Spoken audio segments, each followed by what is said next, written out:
Your fellow former high school teacher over here. Oh, awesome. That's cool.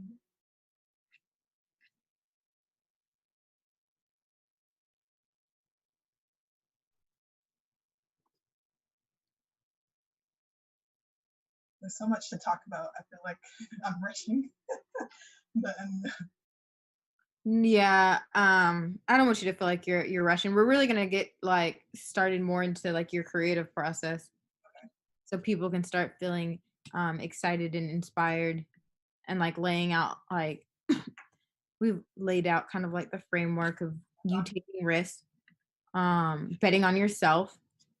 says we're back on. Hey, powerful creatives, we're back on. Sometimes you have technical difficulties in life, and this is one of those days, but we're in a pandemic, and Ariel, Jillian, is gracing us with her time and her energy. And so we're going to tap back into creativity with her. Awesome, awesome. So I know we left off talking about why I do tea parties and my big sister, little sister program. So I kind of want to talk a little bit more about that.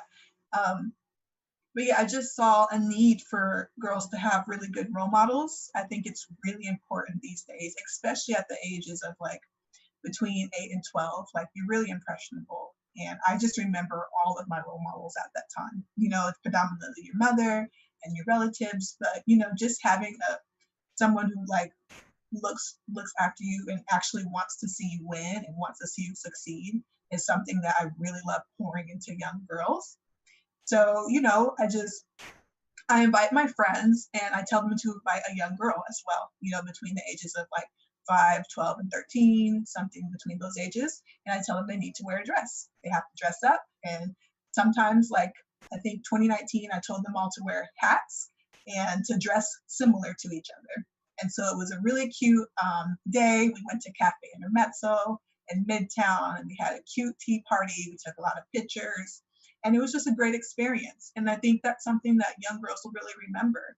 And I love to, include young girls into, these dinners and tea parties with my friends because, they see a lot of Black women succeeding and a lot of Black women looking beautiful and loving themselves and encouraging them. And so it's just a way to pour into young girls. And I'm so excited to do it again. Well, what's really interesting about what you're saying is that it's nice to hear the ways in which you are creating your expression in the world, right? So not only are you a fashion designer, but you're a teacher, you're a healer. You are bringing girls together of different backgrounds, different races, and you're creating empowerment. What?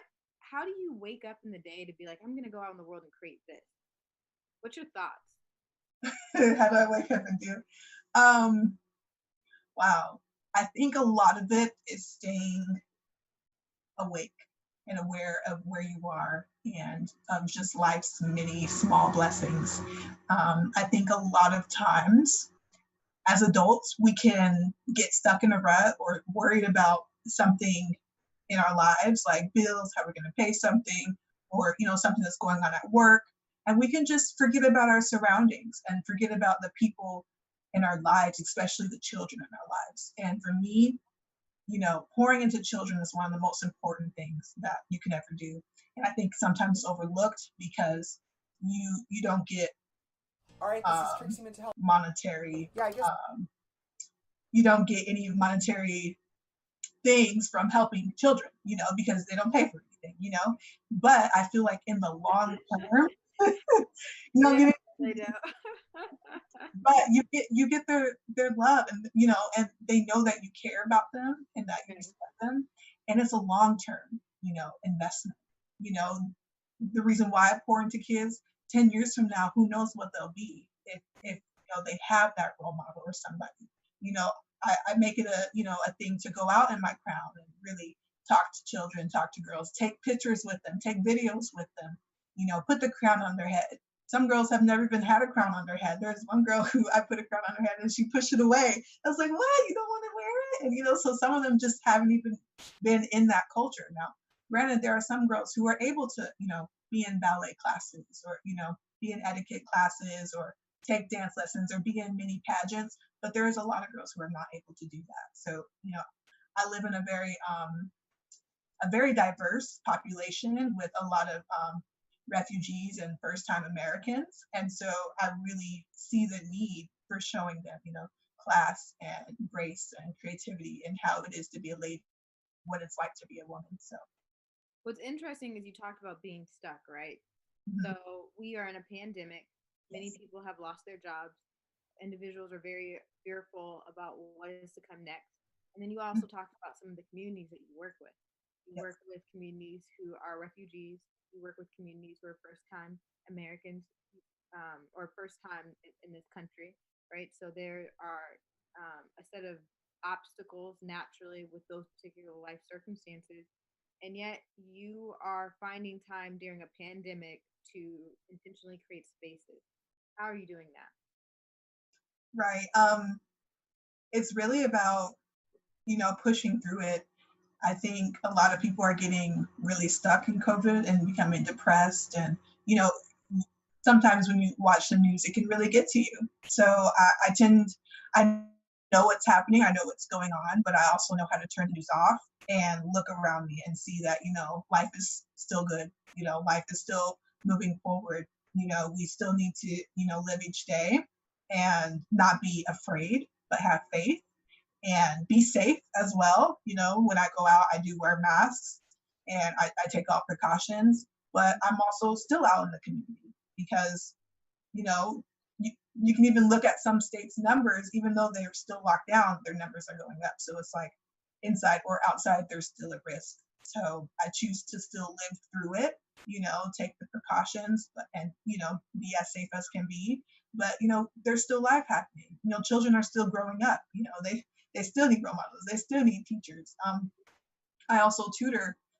During this whole pandemic, I've been tutoring, Tuesdays and Thursdays at my church because, kids are now all online and they're not in a classroom anymore with a teacher. They don't really have these social interactions. And so I think that's very important for kids to grow up, with social interactions. And so, we're very COVID safe while we're tutoring, but it's a way for kids to actually talk to a human being besides their family. And it's something that is really good for their growth. And, I've seen, growth in them. And it's also kept me from getting into a deep depression too, because I think, when you're alone in the house, you can really go to your darkest places if you don't have these connections with other people. So what I'm also hearing is the importance of being out in the world and creating to be our deciding to create our own light and sharing that light. And when we share that light with other people, it helps us to not only keep them warm, but to stay bright ourselves. Many people in the Inner Sense Healing Arts Collective, also known as Isha, they're healers just like you. They're artists, they're creative, they're showing up in the world, being their best self. And it gets exhausting, so I want to hear how you protect your energy, because also you're still creating like this outfit. I don't know if you want to stand up and twirl, but you created that outfit Yes. in a pandemic. Like, this is amazing. Thank you. I feel like I don't even know if I could be that creative. I mean, I could, but sometimes it gets really exhausting if I like turn on the news and I'm like, oh, you know what I mean? Like, I don't want to create something today. Mhm. Yeah, so really with me, it's really about balancing. Mm. I used to, when I first started designing, I would work myself to the bone. I would, I would work every day, maybe 10, 12 hours, no sleep type of work. And I've learned that I don't get my best work out of that. And also I was putting a lot of stress on my body. Mhm. I actually was diagnosed with fibroids last year and, which is non-cancerous tumors. And they were really affecting me and just my cycle and how I was able to function during that time. So it was really detrimental to me. And I had to take a step back and look at my life and, figure out why I had this issue. And, this is something that's predominant for Black women. And the way you can get fibroids is one, you're not eating right. Two, you're not working out. And three is stress levels. and I had high stress levels. I was not working out regularly. I was working, at a club that had predominantly fried foods. So I wasn't really, really managing what I was eating well. And so I needed a life change. And, I loved designing, but for a minute, I just stopped taking projects. I went into a really bad depression and, I couldn't work for a minute and I had to get myself together. And so one of those things that I just told myself was, I can't work like this anymore, So something that I really changed this year was I got help, I hired employees for when I was too busy. I rest a lot. I sleep. I sleep a lot now. You can ask like anyone who's worked with me in the past, they know that sometimes I won't sleep until it's done. And then I'll forget to eat as well when I'm in this creative mode. But I've learned that that's not good for my body.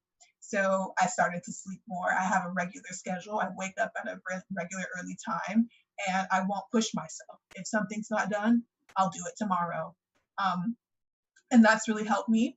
And also I stay very active, very fit. I like to run now.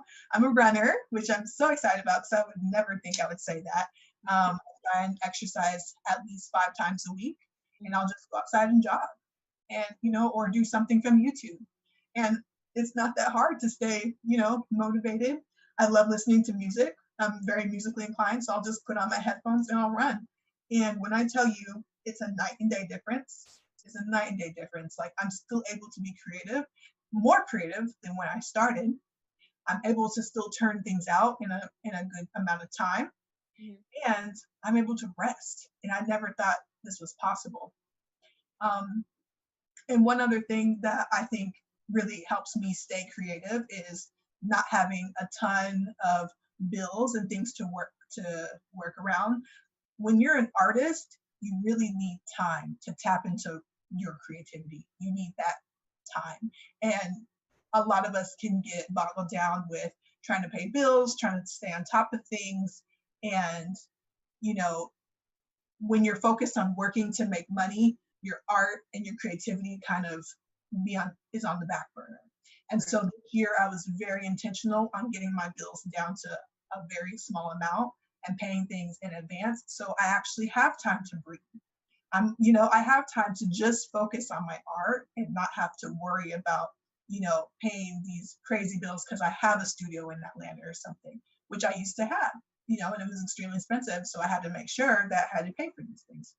Yeah. But since I got my bills down to a small level, I'm able to have this time to really just, free play on my creativity and really see what can I do when I have, some time to really sit and think about what am I good at? What else can I do with my creativeness? So you just said so much just now, and it was so all good that it sounds like there's a period of time where you were so focused on your creativity and so focused on healing that it was manifesting in the body. You were traumatizing your body, right? And you had to step back because you wasn't taking care of Arielle. So Arielle was no longer like number one. Her art's number one. The community that she serves is number one. Did you ever think you were going to tap back into your creativity then? It was a struggle. So I don't know if I'm a type A personality or whatever, but I tried to put on a strong face through it all. Like everything is fine. I have that type of personality who's like, oh, nothing's wrong. Everything's fine. I'm still going to make this happen type situation. And then when everything crumbled, I was like, you know what? I need to reassess my life. So it really, it took me a long time to realize that I needed to just take a break and sit down, but when you're a creative person, you can't sit down for too long, and so after a while, yeah, or you'll explode. And so, or you'll just die inside, which is like a sad truth. If creative people don't create, they'll limit them, they'll push the core of themselves down until they don't even feel it anymore. And I think dying inside is worse than actually dying. And so I'm just a big proponent of, if you are a creative person, you need to stay active. You need to, do something to have that outlet come out. I don't care what it is. And a lot of it also is laziness, you know. What stops a lot of creative people is that they're just plain lazy and they don't want to do the work. They don't want to sit down and actually do it. And so I had to overcome that too. And when you're around people who may not be creative and may not have a drive or a passion like you do, it can be easy for you not to even want to create, not to even want to do anything. But you have to learn how to push yourself and maybe watch the right motivational things to get you into that moment where you create.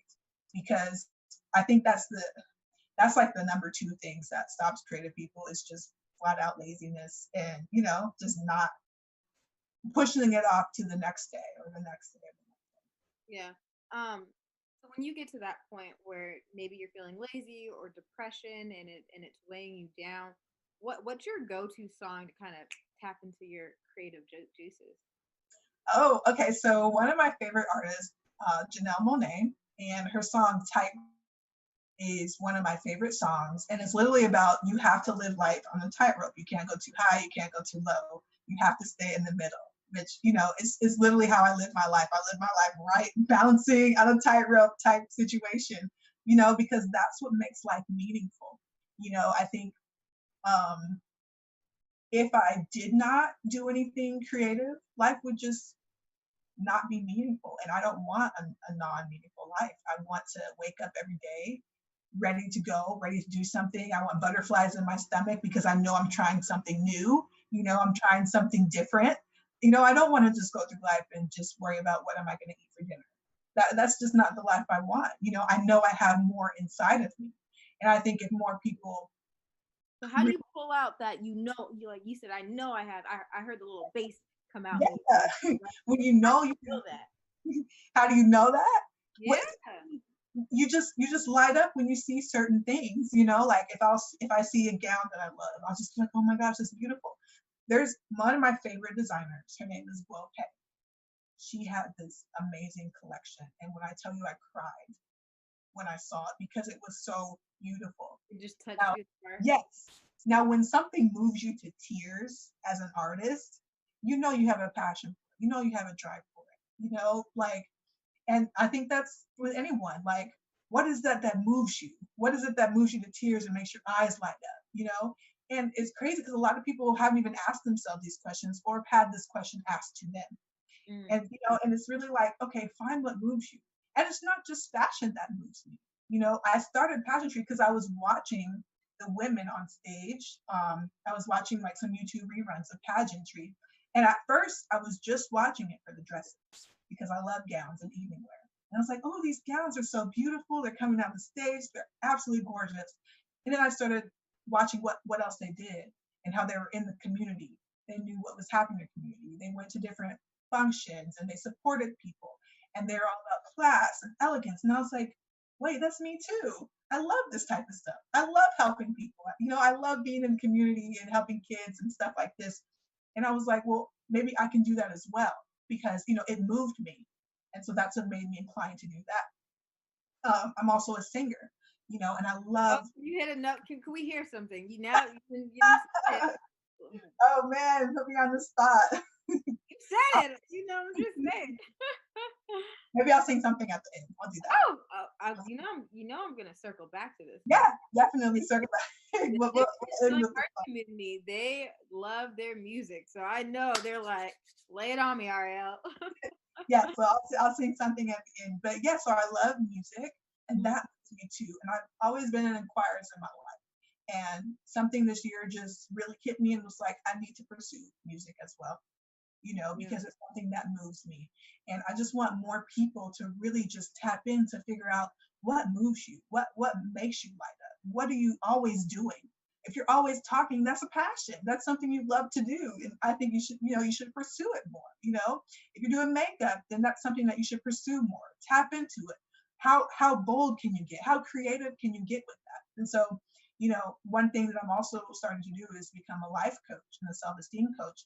But the ages I focus around to is ages 18 to 25 because I think those are the pinnacle ages of when you have time to tap into your creativity. You're maybe just fresh out of high school. You're trying to figure out what you want to do with your life. You may not have kids yet, you may not be married yet, so you're still that individual with just budding talent and potential. And it's like, okay, so you have this time, you're not really much yet, but you know a few things. You may have a few passions. So what do you want to go to? What do you want to do? And I feel like a lot of them are misguided, or they may not think that creativity will get them the financial stability that they want or need. And so I'm just there to kind of just push it out of them and tell them, if it may take years, but if you start now and if you're consistent, who knows what you'll be in 5 years or 6 years, 7 years. It's like, so I'm sorry. it's like, use this time wisely. Don't just spend it on social media scrolling. Be a creator. Be someone who people are scrolling to watch, or use this time to really tap into what you are good at, because these are those golden years of your life where you can really form and shape where the next 10 years of your life will be. So What I was going to say is about that particular age group. mhm. Pessimism really hasn't set. I mean, for some temperaments between 18 and 25, there's Yes. going to be some that are pessimists about life. But I think there is like, in the healing arts community, a lot of people are into tarot. So there's a lot of full energy going where you're just like, life Yeah. Yeah. open to what's going to happen. And then life sometimes hit us in the face, right? Like we sometimes we learn that our creativity is not that good. At least that's what other people tell us.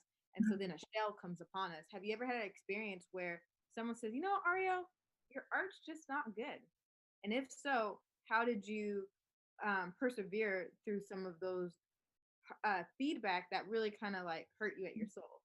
Right. Okay. So I think for me, I've just been kind of gifted in fashion from a young age. So through all of the crazy, bad, terrible failures I've had, because I've had a ton, Yeah. I've still been somewhat good. So I've kept going. And you're right. I think that a lot of people get discouraged when their art doesn't go right, or when something doesn't, the client doesn't like it, and they can kind of back away from it. But I've always known that I'm somewhat good. It's kept me going. But I've had plenty of failures. I've had, bridesmaids dresses go completely wrong. I've had people extremely upset wanting their money back. Even COVID season, like I had a lot of clients who wanted to cancel because they knew they weren't going to prom, or they knew their event wasn't going to happen. But, just having that realization that, one, customer service is key. So I try and really, you know, delve into making my client happy, but also knowing that this is a business. And, at the end of the day, I can't take to heart everything that happens or everything that someone says about me. Um, I'm a, I, I'm a very emotional person. Like you said, I'm a healer. I feel everything. So when I have something go wrong, it does hurt me. Sometimes I will cry. And I think it's fine to let that out. So if something goes wrong, I'll take it in. I might cry that night, but in the next morning it's another day. I'll get up and I'll start over again. So let's break that down a little bit, right? Because you said that there's been times where clients, bridesmaids weren't happy with what you've created. How are you protecting your internal voice that says, Ariel, you are a powerful creator. You are a creative, right? Mhm. Versus the one that says, oh my gosh, this person didn't like it. I'm no longer good. I'm no longer good at this art. Maybe I should go in a different direction. Mhm. I think a lot of healers and a lot of artistic people um, can struggle with that. Mhm. And I think a lot of it for me is being very intentional on what I watch and what I listen to. I'm a big proponent of listening to sermons and motivational speakers and people who are pouring and speaking into my life. When I'm a creator, I spend a lot of time either drawing or designing, sewing and all this stuff. So I have time to listen. So what I do is I put on at YouTube and I listen to something that is constructive for me to move forward. I don't watch reality shows. I don't watch anything. I don't watch movies. I just don't. Nothing that is it's crazy because I'm in the entertainment industry. I don't watch a lot of entertainment at all. what I watch is motivational people. I listen to philosophers. I listen to, politics is something I love doing too. I love listening to, but I try and keep the majority of what I listen to is like a lot of self-help as well. I don't have a lot of time to read. I love reading, but I just don't have a lot of time to read, but I can listen. So I listen to a lot of books, self-help books. One of my favorite philosophers is Jordan B. Peterson. He really talks about how to not only tap into your creativity, but he just talks about how to be an overall better person. And, so that's someone I listen to a lot. And I feel like during COVID, that's somebody who's really helped me propel to that next season of my life. And he's someone I would recommend everybody listen to. Well, I think what you just said is so deep and dope at the same time. And the reason why, what I'm hearing you say is that you protect your energy. You Yes. protect your energy by what you consume internally, Mm-hmm. right? Through the music, and that helps you stay creatively full. Is Mm-hmm. what I'm understanding that you're saying. So Right. that when you get something negative that says because the world will always try to knock us down. Even if you're not a healer, the world's gonna punch you a couple of times. If you haven't been punched yet, I don't know. I hope you don't get punched, but you might at some point because that's the world. But what I'm hearing from you is that before that happened, you've already filled your cup. So like maybe it hits, maybe it landed, but it doesn't tip you over to where there's nothing else for you to create in the world. Exactly.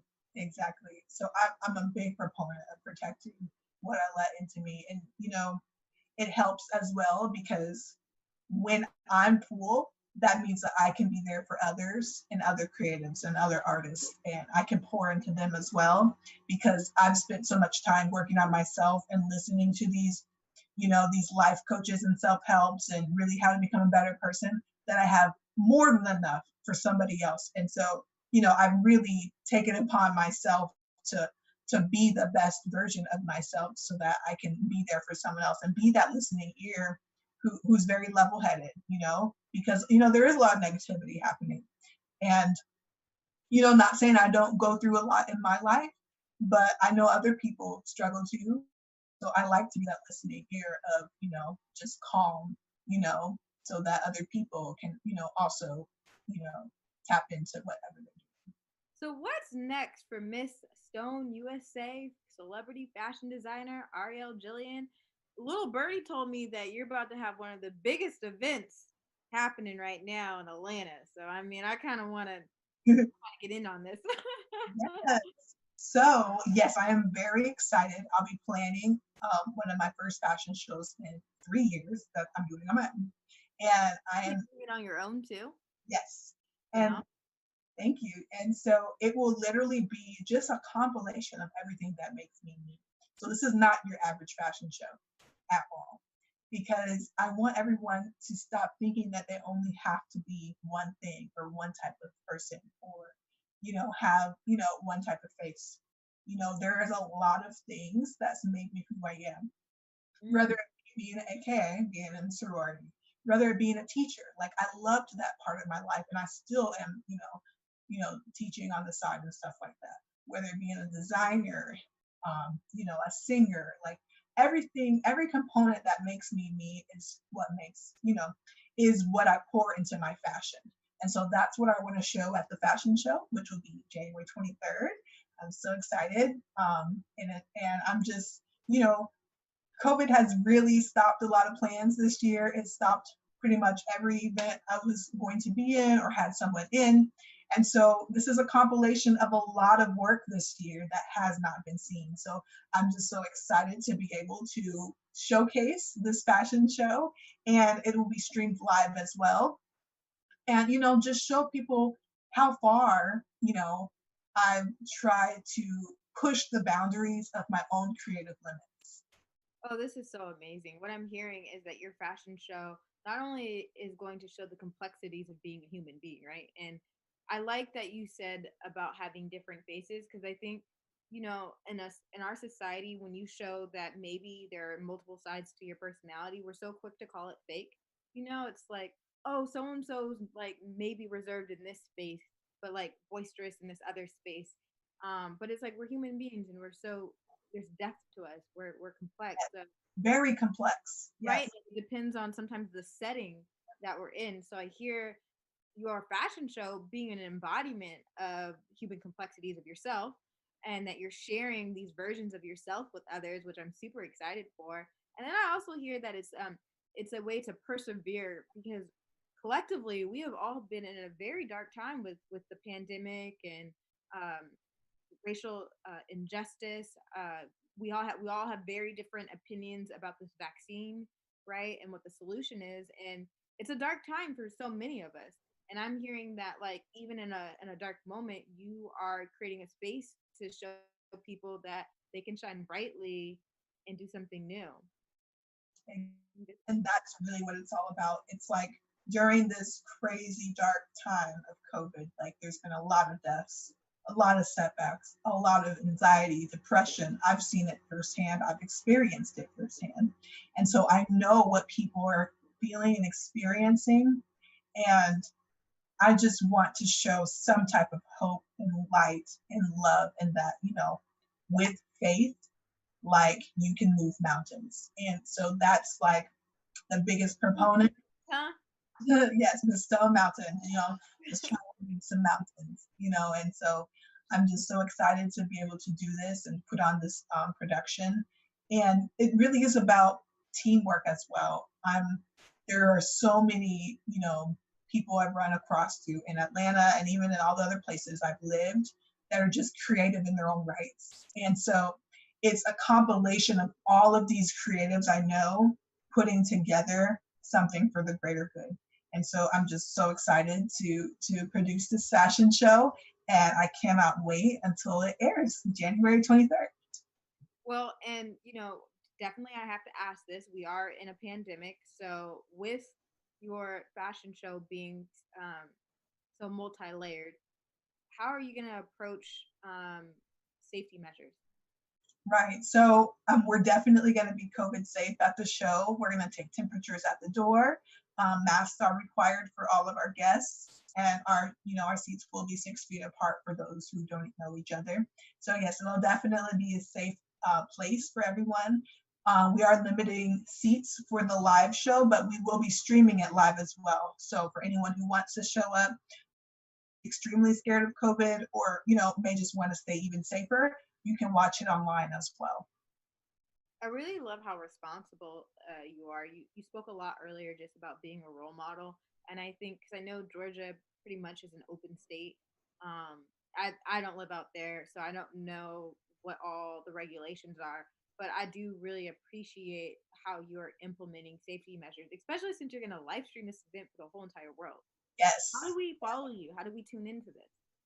Right. So you can go ahead and follow me on Instagram. It's Arielle.Jillian, ARIEL.JILLIAN. My fashion design page is Ariel Jillian Designs, and you can see all of my lovely work. I will be launching a lot more creative things. Like, I'm pushing past just designing this year and going towards something even bigger and greater. So, I just hope that you guys take this journey with me and see where I take this fashion show. You can also find me on Facebook at Ariel Jillian Smith, and I'm on TikTok as well, Ariel Jillian. So you guys can just reach out to me. My fashion show will be streamed live on arielJillian.com. Yes, and so the tickets will probably be on sale within about 2 weeks.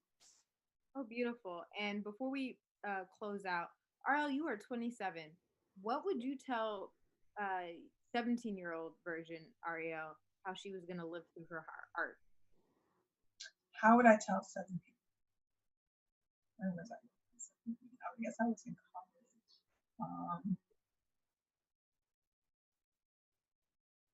Man, I would just tell her to live each day as purposeful as possible, as awake as possible, and treat everyone like they matter, and treat yourself like you matter. That's what I would tell her. I feel like I knew this at that age, but now that I'm older, I see it a lot more, and when you really live each day like it matters, like your life will just ultimately change, you know, because you stop putting things off until tomorrow. You really start making things happen, and, you know, you really start tapping into yourself and all that you can be. And I think, especially for young kids, like, you know, especially the ages 18 and 25, we only give them this option of, you know, if you go to college, you'll be successful. But there's many different routes you can take, and it's really geared towards who you are and what you want to be. And so, you know, I really would love to, you know, speak to young adults more about really treating their lives like it matters. What they do today matters for what will happen for them tomorrow and the next year and the next year. And every chance I get to speak to a child, I'm like, I'm sorry, but we're just gonna have a free little session right here. You know, how are you? What are you doing? You know, what do you like to do? What are your passions? What are your goals? And it's crazy because a lot of them just have never been asked those questions. So. And what would you say now, 27-year-old Ariel is having a conversation with 37-year-old Ariel about this time period? What's that conversation looking like? Oh man, I guess it's just, you know, keep striving and keep pushing the boundaries of who you think you are. You know, I'm constantly reinventing myself, and that's what it really takes to become the best version of yourself. You know, is to not get stuck in a box of who you were yesterday. Become better tomorrow. And, you know, so I'm a big proponent of writing lists. I have a 5-year plan. I have a 10-year plan of my goals, but I know these will change as I go on. But just even being able to look that far ahead and think, okay, well, if I want this in 10 years, what would I need to do today to make that happen 10 years from now? So, you know, I'm a big proponent of, you know, living each day like it matters and just continuously pushing the boundaries of who I think I am. You know, one of the things that I love about this conversation with you is that it's more than just fashion, right? Mm-hmm. Like tapping into creativity is not just the art that we produce, right? It's just about the healing services that we provide, but it's also about creating a life that we are worthy of, right? And like you are experiencing so much wholeness and sharing it with others that I feel whole by just listening to your story. I'm like, oh, I see how she's tapping into her creativity. You know, Right. tomorrow I'm going to try to be 1% better than what Janita is in this moment. That's what it's about. I feel like when you are a healed and whole artist, your art speaks differently. You can tell when an artist is in a deep place or a dark place because it shows in their art. And so I think it's really important for me, especially if I'm trying to push the boundaries of where art is taken in 10, 20 years, that I am at a whole place so that it shows in my art. People feel art, you know, it's a feeling, you know, whether it's clothes or a painting or, you know, a drawing, they feel it. Yeah. And so as an artist, I take it onto myself to be the whole, you know, the most whole and happy and peaceful artist I can be so that my art heals somebody else. And so I think that's really important for artists today. Well, Arielle, it has been a pleasure having you. And perhaps, because you know, I told you I was going to come back to this, you can close us out with a beautiful song or something. Sure, I'll sing a little bit. I'll sing Move Mountains. So I actually was able to sing this for the Mayor of Clarkston a few weeks ago. So I'll sing a little snippet. Mm-hmm. Yeah, for her coronation. So yeah, she got coronated, was it November 30th. And so she asked me to sing, and so I was so excited. Wait, real quick, before you do, I just want to say real quick, your light shines so brightly. You're connected to so many people on so many different levels. And when you speak about any person, it's like there's no hierarchy. And I just really appreciate it. You know what I mean? It's like, and that's the thing, is treat everyone like they matter. I don't care who you are, because when that happens, someone's treated me like that, you know? And when that happens, it just kind of feels something inside of that other person to say, hey, you know what? That person believes in me. So, you know, it just gives them that little push to become the best version of who they are. And if more people started treating others like they mattered and like they were somebody, maybe we would have more somebodies in the world. Yeah. All right.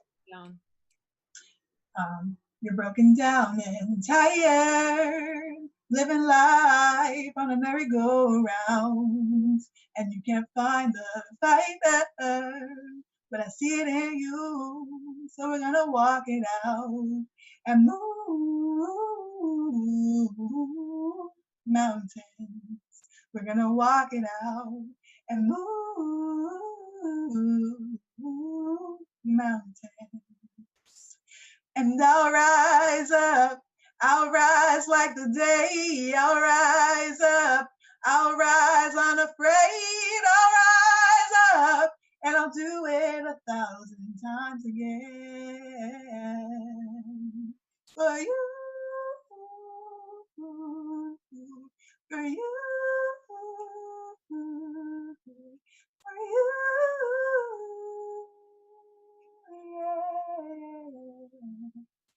All right, that's it. Wow. Thank you so much, Arielle, for gracing us with your presence and for, being so generous of your time and your energy and for, bearing with us during some just difficulties and just appreciate who you are in the world. Thank you so much for us teaching us how you tap into your creativity, right? Like you are creating communities, you are creating fashion, you are creating inspiration, and that song is beautiful. I see the ways in which you are moving mountains. So thank you again for everything that you are doing. All right, powerful creators. This was the second episode of Crucial Conversations. We met with Miss Stone USA and fashion designer Arielle Jillian. She's told us where we can get all of her contact. Remember, she's going to have the biggest event in January 23rd. Remember, you can go to her website to check that out and buy your ticket. It's going to be COVID safe, so socially distanced, and I'm just really excited about that. Remember, if you haven't already, please share this stream, like the Inner Sense Healing Arts Collective YouTube page, follow us on Inner Sense Healing Arts Collective Isha Instagram. It's all in our little bio. Make sure that you follow us and you share this information. Also, too, Arielle, you have a YouTube channel, right? Yes, I do. All right. Go to Ariel's YouTube channel and you can see all the, what is that? Arielle Jillian. Type in Arielle Jillian, go to her YouTube channel, see more of her creative process, what she's doing, check out her Instagram, and follow Isha. All right, powerful creators, we'll be back next month. And next month, we're actually going to have a panel on restorative justice. And we've got some really hard hitters coming in with us. All right, thank you all again. And Arielle, thank you so much for everything that you've done today. Thank you so much, Miss Janita. Appreciate it.